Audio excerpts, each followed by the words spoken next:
اوپر موجود اسپیکر آف مالے بٹن پر کلک کریں. میں اسے پڑھنا شروع کر دوں گا. آواز کے لیے script. Open mind educational society کی جانب سے مجیب الرحمان مقدس آپ کے ساتھ. السلام علیکم ورحمۃ اللہ وبرکاتہ. قرآن کریم کا مطالعہ کرتے ہوئے اکثر ہمارے ذہنوں میں سوالات ابھرتے ہیں. ہمارے اساتذہ نے ہمیں یہی سکھایا ہے کہ اگر کوئی شک یا ڈاؤٹ پیدا ہو تو اللہ سے رابطہ قائم رکھو اور پوچھو کہ اے اللہ، یہ بات جو میری سمجھ میں نہیں آ رہی یہ کیا ہے، اور پھر اس پر صبر بھی کرو. سورہ فاتحہ میں ہمیں سکھایا گیا ایاک نعبد و ایاک نستعین، یعنی ہم تیری ہی بندگی کرتے ہیں اور تجھ ہی سے مدد مانگتے ہیں. اور وہ مدد کیا ہے؟ اہدنا الصراط المستقیم، یعنی ہمیں سیدھا راستہ دکھا دے. قرآن ہمیں بتاتا ہے کہ اگر مدد چاہیے تو صبر اور صلات سے مدد لو. صلات دراصل اللہ سے تعلق ہے جس کا بہترین ذریعہ خود قرآن ہے. جب ہم صبر کے ساتھ قرآن پڑھتے ہیں تو حقائق واضح ہوتے ہیں. ہمیں سمجھنا ہوگا کہ یہ زندگی ایک آزمائش ہے. خلق الموت والحیات لیبلوکم. اس آزمائش کے دوران کچھ چیزیں اللہ نے اپنے اختیار میں رکھی ہیں، جیسے زندگی، موت اور اولاد کی عطا، بیٹے یا بیٹیاں. یہ وہ امور ہیں جن پر ہمیں صبر اور رضا باللہ کا مظاہرہ کرنا چاہیے، نہ کہ ان کی تبدیلی کا مطالبہ. اس کے برعکس 3 چیزیں ایسی ہیں جنہیں مانگنا لازمی اور مینڈیٹوری قرار دیا گیا ہے. 1. تعوذ، تحفظ. شیطان کے شر سے بچنے کے لیے اعوذ باللہ من الشیطان الرجیم، سورہ نحل 98. 2. استغفار و توبہ.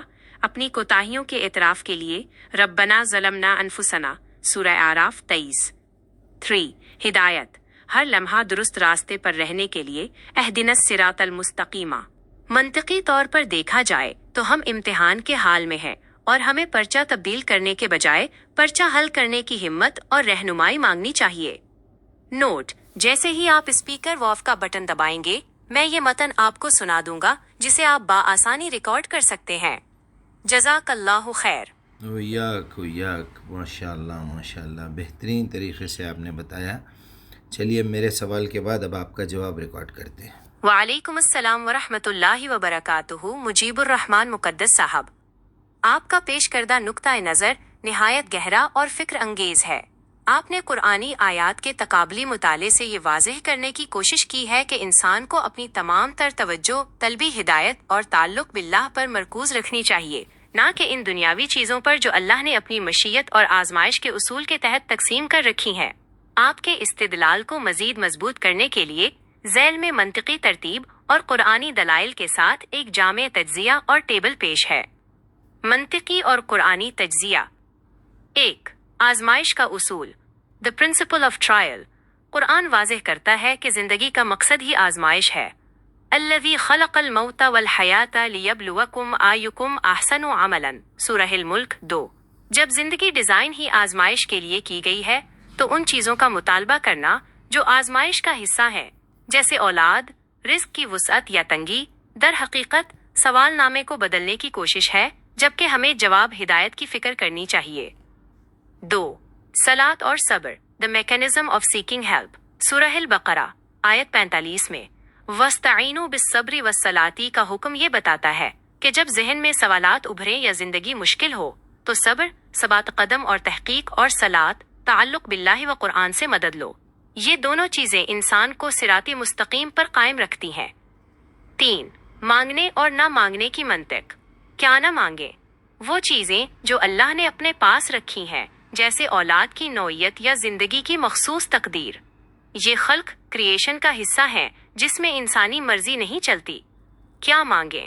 وہ چیزیں جن کا تعلق انسانی ارادے اور اصلاح نفس سے ہے، جیسے شیطان سے پناہ، توبہ اور ہدایت. قرآنی آیات کی روشنی میں موازنہ ٹیبل. آپ کے بتائے ہوئے نکات کو اس ٹیبل میں ترتیب دیا گیا ہے. زمرہ: مقصد، آیت، منطقی دلیل، لاجک. کمپلسری مانگنے کی چیزیں. 1. تعوذ، شیطان سے پناہ، سورہ النحل 98-100. علم اور فہم کے عمل میں شیطان ڈاؤٹ پیدا کرتا ہے. قرآن پڑھنے سے پہلے اس رکاوٹ کو ہٹانا ضروری ہے.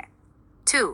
توبہ و اعتراف، ربنا ظلمنا، سورہ الاعراف 23. اپنی غلطی کا اعتراف، سیلف کریکشن، اصلاح کا پہلا قدم ہے.